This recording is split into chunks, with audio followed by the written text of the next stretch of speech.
H.O. Bell Ford Company was a prominent part of the Southside Historic District.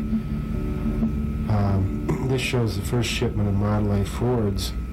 The demolition of the main H.O. Bell building at 605 South Higgins to accommodate the construction of a Super America gas station was one factor in prompting concern and awareness of historic buildings in the Southside neighborhood. This is the original A.J. Gibson home and studio to the right there.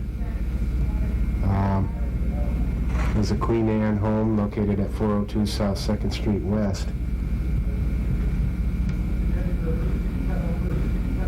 March of 1891 is the date on this photo.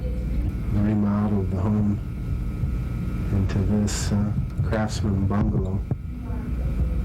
1.5 story, actually prairie bungalow I guess would be more appropriate. The studio is now apartments.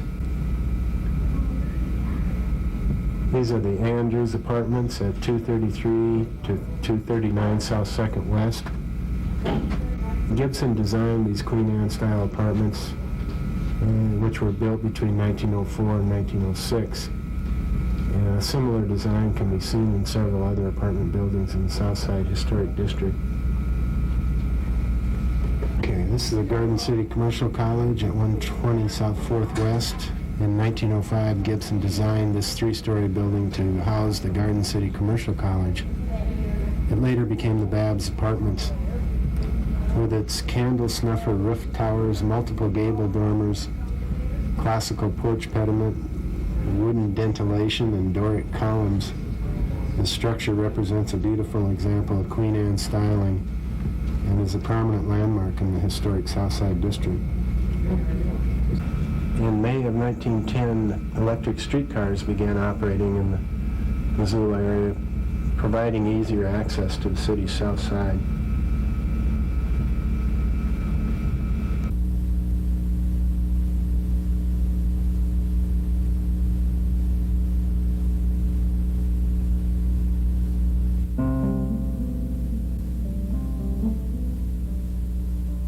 Kemmis. I'm the mayor of Missoula. I'm here to congratulate the folks in the Southside neighborhood in Missoula for their neighborhood's designation as a historic district. It's especially appropriate to be extending this congratulation now during the 25th anniversary of the passage of the National Historic Preservation Act. I'm very pleased to have this district designated as a National Historic District, among other things, because it's a district that I've been familiar with for a long time. I think it's especially fitting that we should create an historic district in this particular location, just because it represents a blend of so much of what I think makes Missoula interesting. This neighborhood is a unique blend in Missoula of people living and working and playing together. It also brings us into contact with our past in a way that wouldn't happen otherwise. And part of what it takes to live well together is that we not simply be living in the present, but that we also have held before us always a memory of what we have been. This part of Missoula reminds us very visibly of what Missoula has been, what it's gone through, what its aspirations have been. And by doing that, it helps us to focus on what it is that we're trying to become as a good city. So for all of those reasons, I think that it's really quite wonderful that we have managed to achieve this designation. I want to congratulate the people in the neighborhood who have brought it about, and Allan Mathews and the others who have worked so hard to make this a reality. Good work.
In 1990, the Missoula Historic Preservation Office surveyed some 295 buildings in the area that is now known as the Southside Historic District.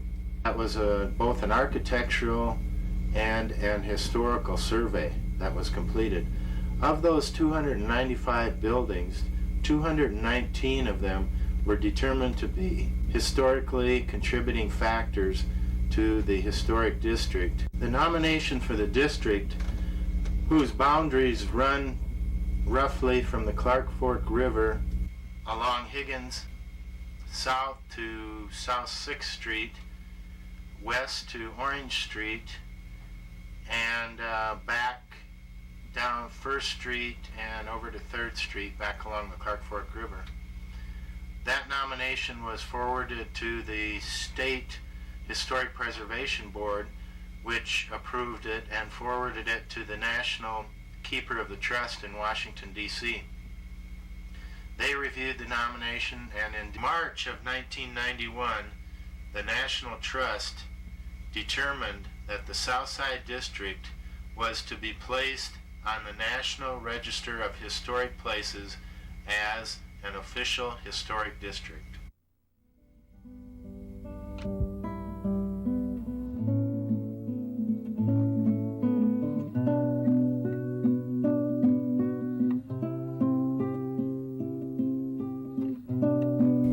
The initial impetus for the development of the district came largely from Judge Hiram P. Knowles. Knowles was from Maine originally, graduated from Harvard Law School, moved to Iowa and practiced law there for a time until he was appointed to the Montana Territorial Judgeship.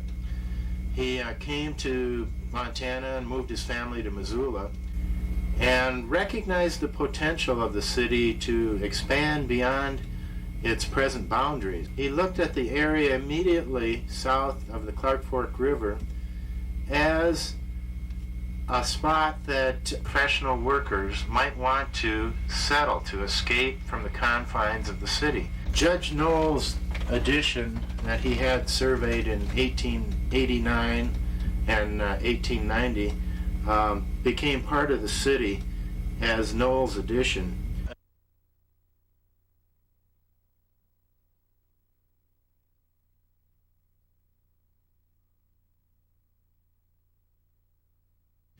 He envisioned it as both commercial and residential center.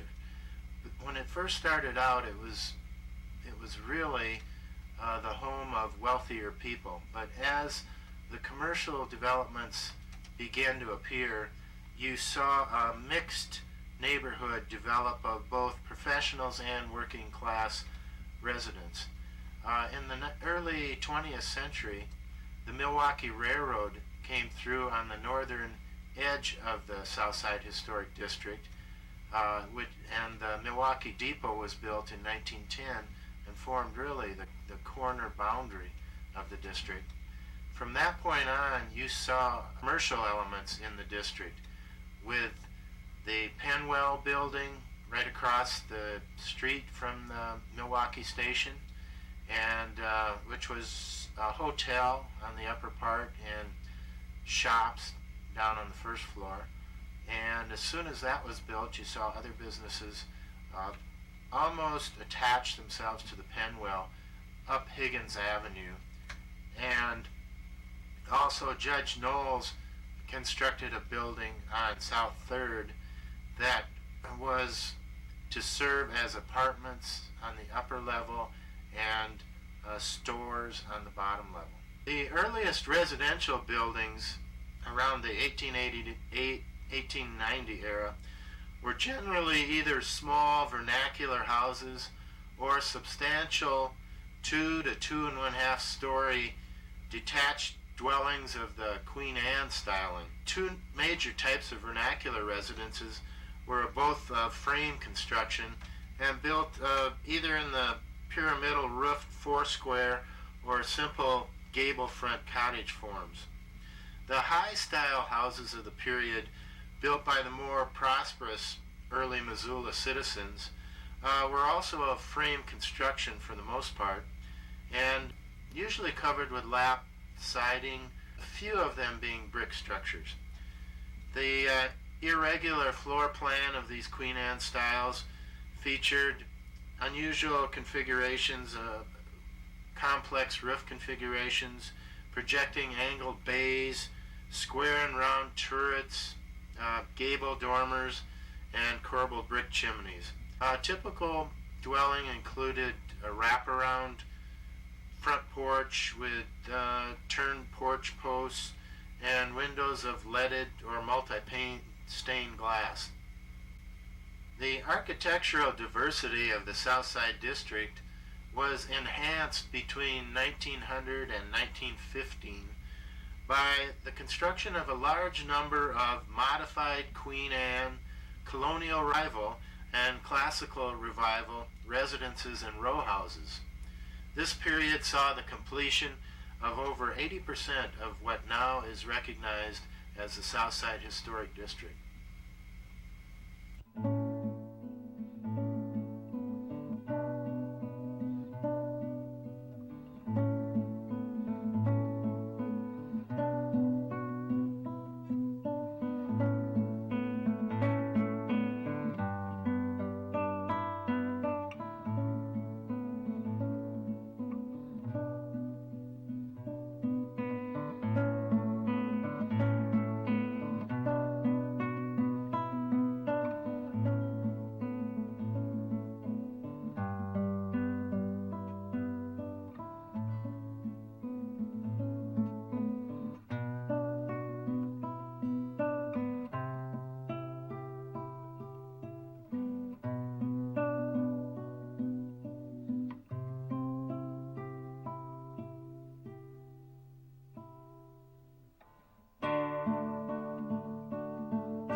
Voting, take 2.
Started out with, for all the properties in the South Side, there was about 300 properties, and we needed to find the titles of those properties, the records of everyone who had owned it since that property was built. And the way we did that is we went down to a title company and got what they refer to as pencil abstracts, and those are book and page numbers of title transfers from the that are kept in the county courthouse at the clerk and recorder's office. Once you get the title, the records of the title transfers, you can go down to the courthouse. And we had about, at various times, about 10 to 15 volunteers helping us out there. And you go down, and the courthouse has all the titles on microfilm, and it's a laborious process. You have to look up every book and page number for every title transfer for every piece of property, and there just ends up being thousands of them. And so we got the volunteers to go down there, and they found it out. And once you have the names of the people that are on the title, then you can go and look up those people. If they're big names, you run into some names several times, and those are the big property owners. And some of those people were pretty prominent in Missoula history, so there'll be lots of things about them in the Missoulian, and there's some down at the archives at the university. They've got some biographical sketches of kind of the major figures in Missoula history, in Montana history, and you can go down and look at those. But most of the people are just just regular owners that weren't that influential or don't have that many write-ups about them in the paper. And you can go down to the archives and look up what's called in the polk directories. And the polk directories come out every few years, and they started about 1890 is I think the first one, and then there's the next one is 1903. You can go down and look up that person's name in the polk directories, and then it will tell their address, so you can see if they were actually living in the house or maybe they were living someplace else, and it gives their occupation. So you can trace them through the polk directory, see how long they owned the house and see what their occupation was, and then you can kind of get a feel for the neighborhood, what occupations the people in that neighborhood had at what years, and kind of trace the demographic development, I suppose you would say, of that neighborhood. And another thing that you can do is the Missoula Public Library has cemetery records, and once you get the person's name, and if you can find their wife's name, sometimes they have the husband and wife on the title, then you can find if those people are buried in Missoula, they'll be in the cemetery records, and you can look up from there. They'll have the date of the death and the date of the burial, and from there you can go and look up in the obituaries in the Missoulian. And sometimes obituaries just have a wealth of information about what this person did and all the clubs that they belonged to and their contributions to the development of Missoula. It's really interesting.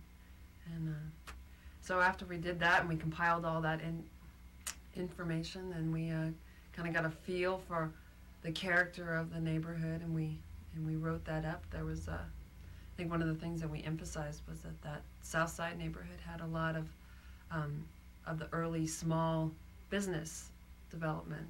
It was an early commercial area, and that was really interesting to find out, because a lot of the people that owned those early businesses over on Higgins, and they also lived in the area, and of course with the university, there was quite a few students and professors that lived in the area early on. So that was interesting, and that was how I spent my time. That was my part of the research. Also, there's some books on Missoula history. One of them was the economic development of Missoula, which is written, I think, and it's a thesis. It's at the university library, and that's got some good information, although it was written in, I think, 1912, so it's only good for early information, but it's pretty detailed. And then there's the Missoula the way it was, and some other local histories on Missoula that are pretty good for anecdotal types of things.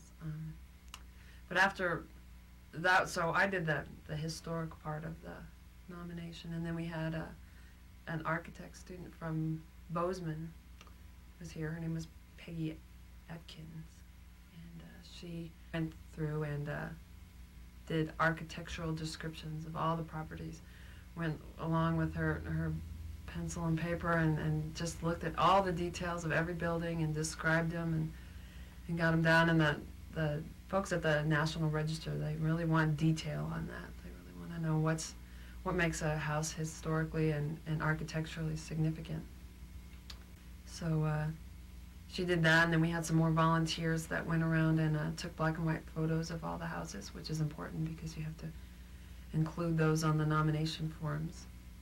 And once we got all the information on, start with one property, we had a form, and the form had a photo of the house, and then it would have all the information we could find on it. The original owner, the present owner, what other just basic information. When it was built, the architect, if you could find it. That's pretty rare that you could find that, actually pinpoint an architect, but they had that on there too. And then the history of the house, the people that owned it, and anything significant about those people, and then the architectural description. And the form for each house ended up being, it was a 2-page form and pretty detailed. So there was a lot of work to do 300 properties to get all that information on each one. And then we wrote up a kind of overview of there was an architectural overview and a historic overview of the area. It was also included in the nomination packet. Who made up the volunteers? Were senior volunteers? Oh, right, yeah. The volunteers that did came actually from 2 main sources. Was the folks at RSVP were just wonderful. They did all that title searching, which I mentioned was just a tedious process, and I think there were some folks that were just interested and that took the pictures and donated film and put in a lot of time taking pictures of houses. And then we had some students from the university, some history students that helped me out with researching obituary files and cemetery files and all of that stuff that takes a lot of time. So we had a lot of volunteer help with that. A lot of effort went into that. One of the things I did, one final thing that I did to kind of get a history of the area is there's some people that have been living in the Southside for years and years, and they know all kinds of history that you wouldn't find in the papers or anything, you know, just personal history, anecdotal history, kind of myths about the folks that lived in the area, I guess you might say. And they met some really interesting people that have lived in Missoula for a long time and seen it grow up, and that was great. I think that, you know, most of the people that we came into contact with when we were researching the buildings, sometimes we'd have to call people up and ask them what they knew about their house or about their business and when it was built and if they had any information on it. And everyone that we talked to was just very, not only supportive, but really enthusiastic about helping out on this project. I think that you find people, they want to share information about where they live and where they work, and they're interested in seeing a project like this come off. And of course, you know, we're working towards a goal to get those folks in a historic district. So it was all, we didn't have, you know, I think that some people, maybe the people that went around taking pictures and doing architectural descriptions, got some strange responses at first, but once they described what they were doing and that they weren't, you know, encasing the house or anything, that people had no problem with that. Were you familiar with that area to begin with? And how did your feelings change after spending that much time? No, and in fact, I had just moved to Missoula when I got the internship with the Historic Preservation Office, and so I wasn't familiar with any part of Missoula. I wasn't familiar with the area. I wasn't familiar, you know, with the whole Missoula history. I wasn't familiar with Montana at all, and so I really learned a lot, you know, and it's just great to go through that. I still know some of the houses where some, you know, the influential people of Missoula lived, and I can go by and, yeah, I know who used to live there and stuff. So now I live in the Southside neighborhood, so I feel a real part of it. Because we live in the university apartments, which are over on Roosevelt Street, which is actually, it started out in the district, and it's individually listed on the register, but we ended up not including it in the district, but it's right on the border of it, and they got the man who owns that got a federal grant because it's a historic property. He got a federal grant to restore it, and they're working on that right now. So I hope after, you know, the summer is over, we'll see quite an improvement in those buildings.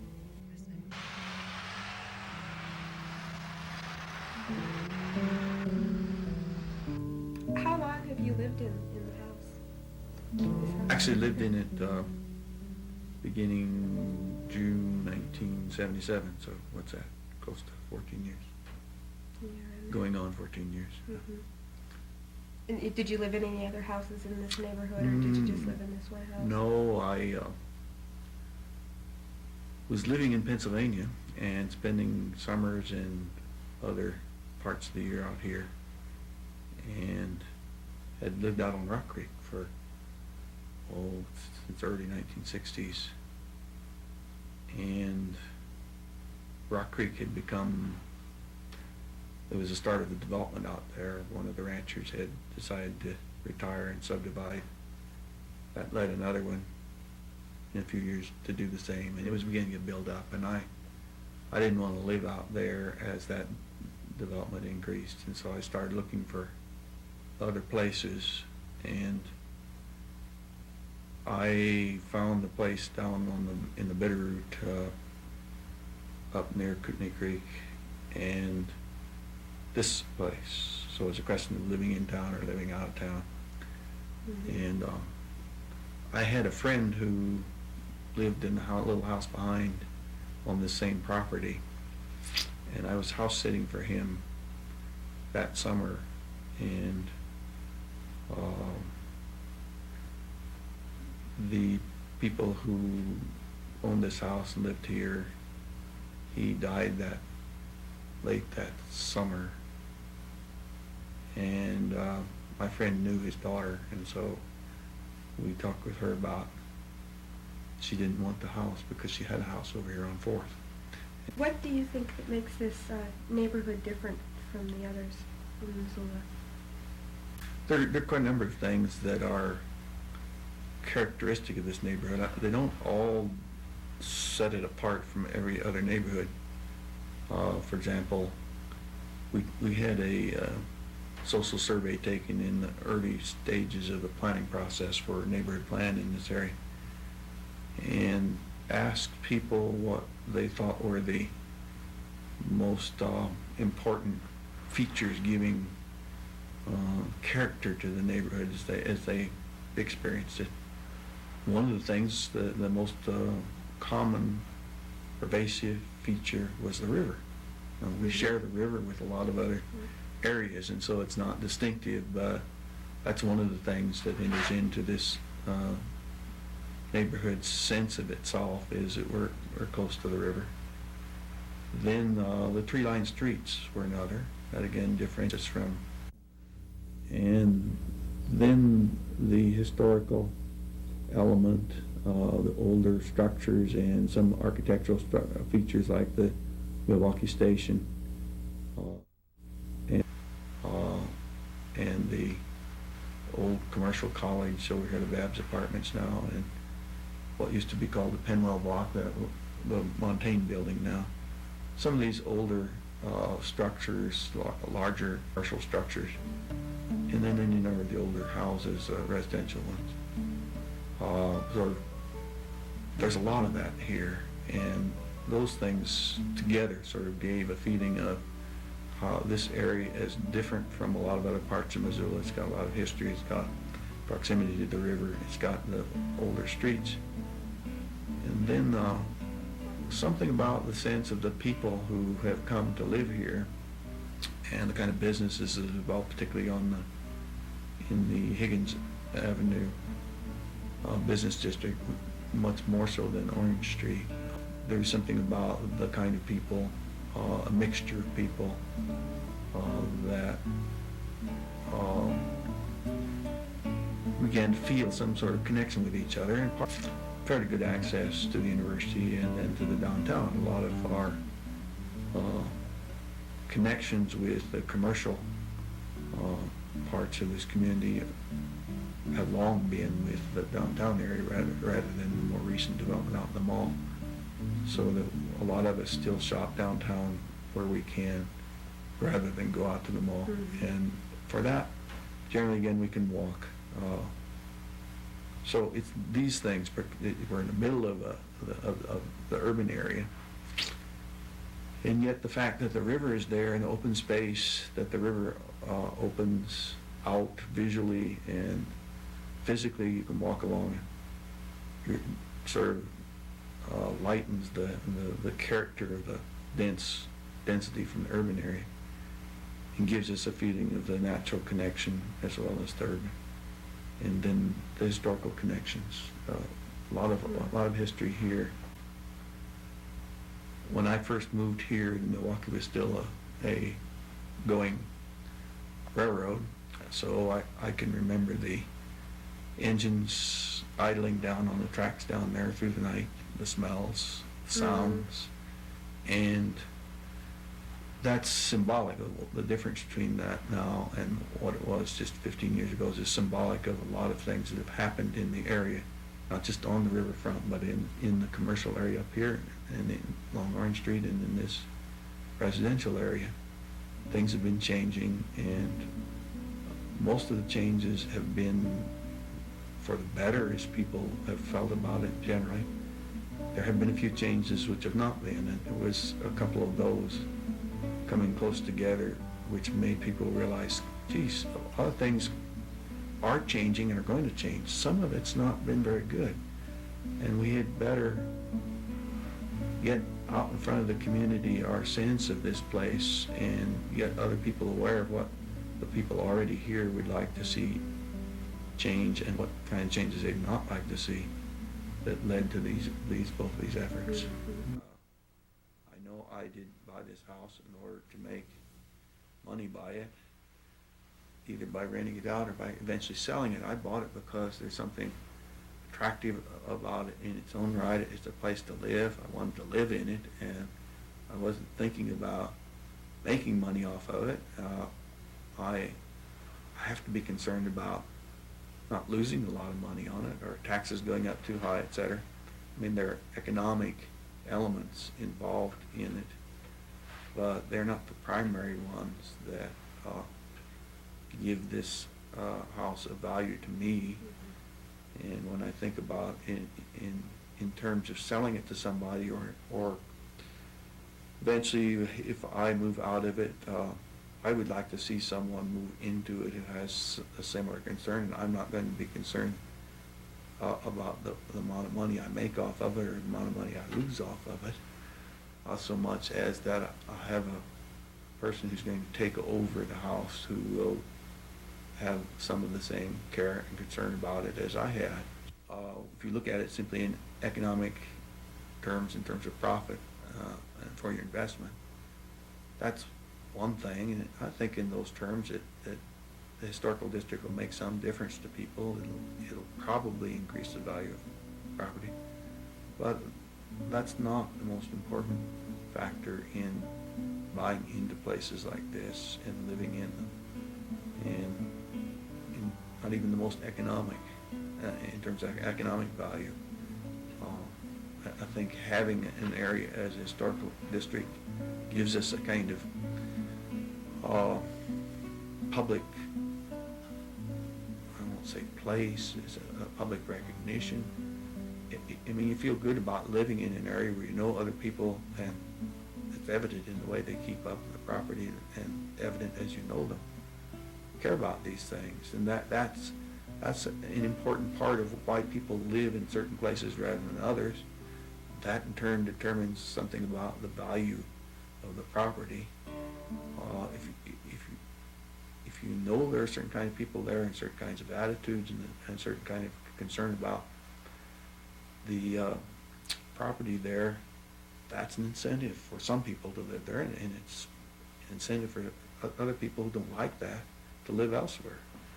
So that's always taken into account, I think, in selling a house. The real estate agents, I hope, are aware of this area in its historical character, and I think need to encourage people to recognize that when they're thinking of locating here. That's the kind of area you're getting into. It's one of those things like proximity to schools.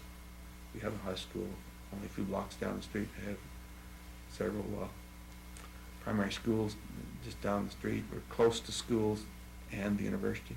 So educationally, we're well located. We're well located in terms of services from the community, and In addition, we have an older neighborhood that is has a kind of quality about it that's attractive. I think you could say all those things, and I think the historical character does give some value to the house.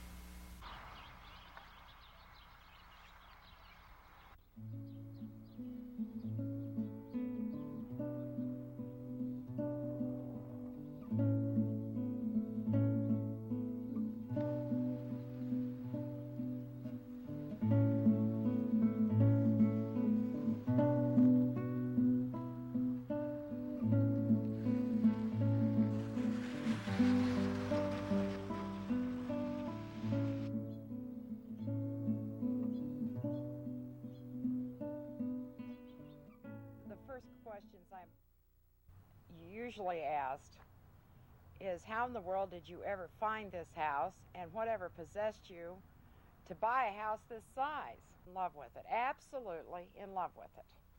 And the reason being is I have been charmed by older homes all my life. I grew up in a big Georgian house in Ohio, and my parents were lovers of great architecture, and I can remember all of our vacations from the time we were little kids involved historical places, and we always toured the great houses in that area. Even if we were in Flobby's Knob, Ohio, we would have to find the founder's home and tour through it. So I have been through every interesting and historical farm and every historical house practically east of the Mississippi. Great love of them. I lived in San Francisco Bay Area for 10 years and could only rent a flat in a Victorian and hoped someday that I could own one. Well, little did I know that I've moved to Missoula, Montana, and find the Victorian. When I bought it, it didn't look like this. The house had been mistreated in its final years with the original Marsh family simply because it hadn't been really taken care of. It wasn't abused, it just hadn't been taken care of. The Coles had done some major improvements, but unfortunately it had been sided with masonite. The garage, no, but the main house had. And before it could be finished properly, Mr. Cole became ill and died. And when I bought it, it would more appropriately have been listed as a fixer-upper, or, boy, wouldn't you love this place if you knew how to do everything. But the integrity of the inside has been maintained. It has the original woodwork, the original window seat in the dining room, and a wonderful built-in china cabinet with 6-foot shelves behind glass. None of that had been touched or even had a coat of varnish put on it, so they're in beautiful shape. And I took about 2 years to talk to people who had major work done. This house is sitting in the university. We're surrounded block after block in all directions with wonderful homes, from small cottage-type homes to virtual mansions in all directions from the turn of the century. So I started talking to people. I would go up to a house that had been worked on. Well, who did the work for you? Where did you get information? I called the redevelopment agency. I talked to an architect friend. I discussed this with people I knew in the skilled crafts. And I would ask people, who's the best? Who specializes in restoring older homes? And who in particular is not interested in turning them into plastic? Well, I got some names. And after some more research, I picked one marvelous contractor by the name of Scott Ayers. And he took over as general contractor and worked with me in restoring the flavor. Well, I thought we were going to simply repair the masonite and fix it because money was, of course, a consideration. Well, the greatest gift I had during the whole project was coming home from work one day, and Scott said, well, I've worked up the figures. And Jennifer, it's going to cost as much to fix the labor-intensive masonite as it will to rip it all off and restore the house to its original grandeur. And that was the word he used, grandeur. Well, I let out a big shriek and a hoop and a holler and said, let's do it. And that began the planning. And it was funny, as the siding, the 12-inch masonite started being peeled off, one neighbor came by and asked the contractor, "Why are you tearing this house down?" They had no idea what our plans were at that time and thought that we were actually going to remove the whole house. Underneath, we found wonderful, wonderful trim and rain strips and all kinds of molding that we had no idea was there. The trim in the third floor area of the arches both on the south side and the west side, and the shingling design, detailing was still there, but it was all white, so no one could see really the three-dimensional effect of that. Well, after the masonite was stripped and it was cleaned and all of the clapboard was checked, we had very few places that needed replacement. Thank goodness, because this scroll and bead clapboard is not available on the market anymore, and we would have had to have it specially milled. The reason the 50-year edition still shows the 12-inch siding is that we use the north wall, which is not exposed to the street view, the north wall, and removed that siding and used the clapboard underneath to repair different spots, small as they were, but to repair them in other portions of the house, and then returned the more modern siding to that area, which covered it up, and no one is the wiser for our use of it as a storehouse. Fortunately, the windows, for all intents and purposes, the windows were in very good shape. A couple on the south side had to be replaced due to severe weather damage, but they have been rebuilt to match the integrity of the original windows, and all of the clapboard is original to the house. Well, problems that arose. Really, with the contractor, there weren't any problems. I so carefully chose him, and he so carefully chooses his subcontractors, the number one being his painter for this job, David Amundsen, who is a true artist and a true believer in the restoration of these great houses. And there were no problems at all. Scott helped me in designing a new window that we needed to put in, and David and his color coordinator, who happens to be his wife, Virginia, worked with me. And I wasn't sure at the time when we started the planning what main color I was going to use. And that summer I traveled to Boston, and I coerced my friends into taking me around miles and miles and miles to look at homes. Oh, we're talking old, of course, 1600s, 1700s. And it turns out that the historical colors have been traced and they have been duplicated, and this is one of them that goes back to the colonial era on the East Coast. Contractor relationship was a joy from the beginning to the end. We had discussions, we had all kinds of ideas that came up, but we all had a common goal, and that was to see this house glisten in the sun once more. Satisfaction, oh, how could you not be satisfied? I look at the pictures every once in a while of the house in its original shape when I bought it, and at times it's hard for me to believe it's the same house. Every day I owned it before the restoration, I would come home and I would see this that I wanted to make sure was scraped, or this was painted, or I could see winter rot in a storm window. Every day I would eyeball something that I knew would be fixed one day. So that's close to 10 years of eyeballing. And now every day I get to come home and I get to see something that is absolutely beautiful. The way a trim color turned out, or the way the molding now shows, molding that we couldn't see in the first place. Few have had the emotional or the really solid sense of accomplishment feeling that this has given me. I hope to do it again. I would love to find another home that needs tender, loving care and a superb contractor to come and take it and bring it back to its glory of its early days. I can't tell you how the compliments people have given the house have made me feel.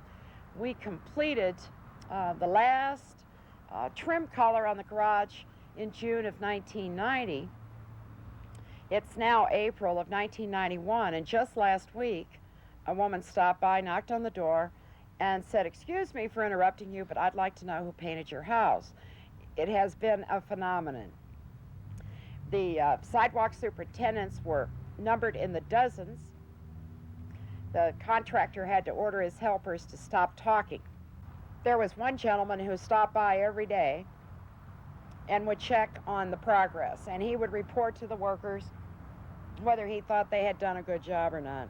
I think it's been a real snowball effect. The house caddy corner from me on the alley was restored about 3-4 years ago, and I watched with jealous appreciation at their project, and of course that just motivated me even more. My neighbor painted the summer that I started the restoration right next door on the east side, and Gary's house looks so nice, and I was tickled to death that I was ready to restore, because here Gary had a fresh coat of paint and everything looking crisp and chipper at his place. And yes, it's had a snowball effect all the way down the block, down this block, in all directions. I've seen a couple buildings where the porches are swagging. You know, they look almost like a hammock, and they're being fixed and spruced up. And I think the status as a historical district will make a tremendous difference psychologically to owners in this area, because it points out that we are living in very, very valuable history. And those who may have taken them for granted can't help but not take them for granted. And I tell you what, some of us are pleasantly putting some pressure. We have a couple of buildings in the immediate area that have been let go to the point of derelict status, which is such an insult to the property. And we want to make sure that if there's anything we can do to assist the owner, we'd like to do that. This is practically going to take CPR on one of them because it's been let go for so long. But it is salvageable. Ask her if the house could qualify for the register on its own, and according to what we believe, it will meet two of the criteria.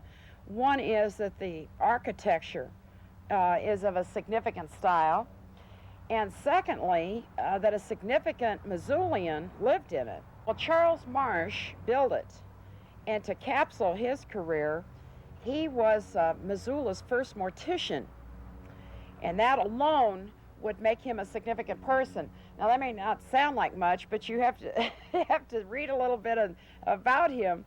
Morticians embalm bodies, and undertakers that Missoula had several of before. Undertakers simply put you in the box and put you in the ground quickly in the summertime. But Charles brought embalming and a civilized approach to funerals. So under those two criteria, the house should qualify. So thanks to Allan's help and the help of an archaeologist friend, we're putting together the paperwork to submit the house for the National Registry. Missoula's premier architect at the turn of the century was A.J. Gibson.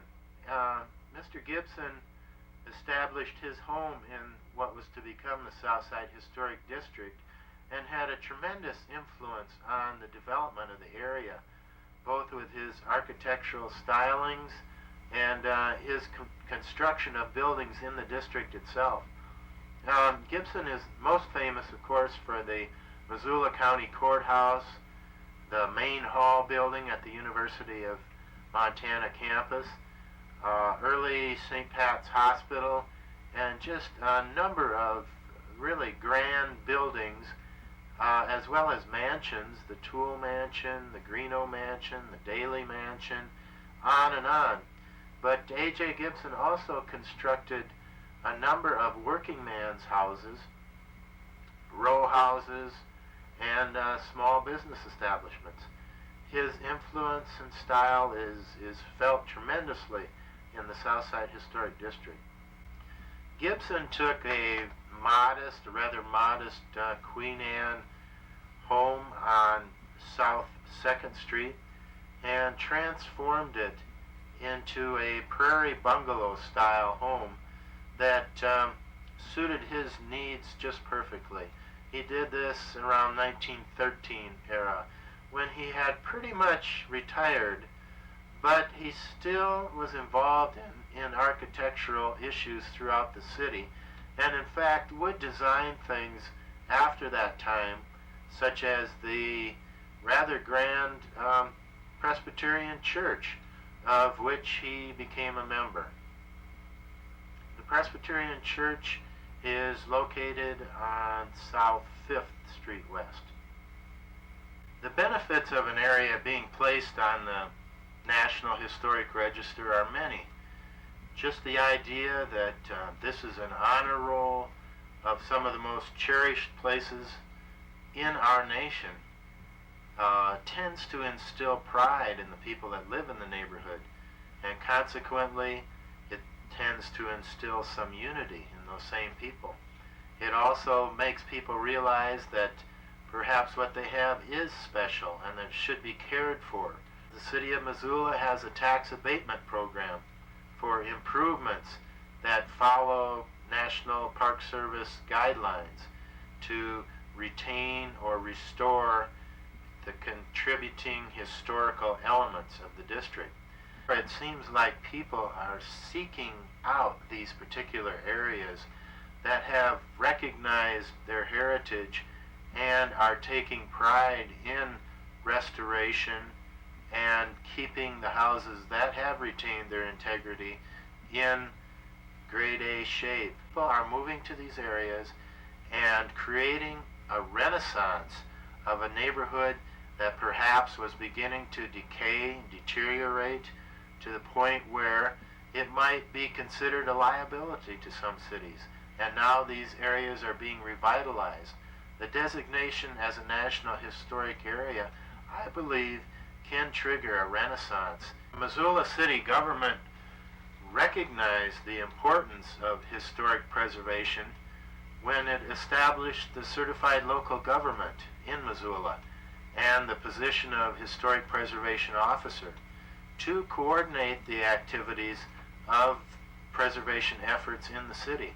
I believe that the action of the council and the mayor shows a cherishing of our heritage and a vision beyond the immediate, looking to when our children and our grandchildren can say, thank you for preserving the best of what once was.